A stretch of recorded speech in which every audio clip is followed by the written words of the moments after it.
রুমে প্রবেশ করে আগে পার্সেল সংগ্রহ করলাম, কারণ নতুন কোনো জিনিস আসলে আমি খুব এক্সাইটেড থাকি যে সব কিছু ঠিকঠাক আসছে কিনা। বন্ধুটাই বলতেছে দেখ আগে খুলে দেখ, এই জন্য বসে পড়লাম। সো আগে দেখি খুলে, খুলতেছিলাম ছোট বক্সটা, দুইটা পার্সেল। বন্ধু বলতেছে না আগে বড় বক্সটা খোল, দেখি এটার ভিতরে কি। আমি বলতেছি দেখবা তো, একটু অপেক্ষা করো, এত তাড়াতাড়ি দেখলে হবে। বক্সের শরীর থেকে জামা কাপড়গুলো আগে একটা একটা করে সরাই নিই।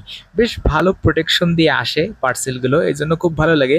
আর অনলাইনে শপিং সিঙ্গাপুরে বিশেষ করে আমি খুব স্যাটিসফাই, কারণ প্রত্যেকটা প্রোডাক্ট যেমনটা দেখেছি এই পর্যন্ত সবগুলো প্রোডাক্ট তেমনই পাইছি। আর আমার এবারের অর্ডারটা ছিল একটা ওয়েট স্কেল মেশিন। আমি খুব ভালোভাবে দেখতেছিলাম যে সব কিছু ঠিক আছে কিনা, কোনো জায়গায় গ্লাস ব্রোকেন হয়েছে কিনা, এটা আবার ফ্রি রিটার্ন আছে। আবার হাত দিয়ে দেখতেছিলাম যে ব্যাটারিতে কাজ করে কিনা। আর বন্ধুকে উঠাই দিলাম আগে, দেখলাম তার ওজন খুবই কম, মাত্র 53 কেজি 75 গ্রাম। আমি ভাবলাম এবার আমি দাঁড়ায় দেখি যে আমার ওজন কত।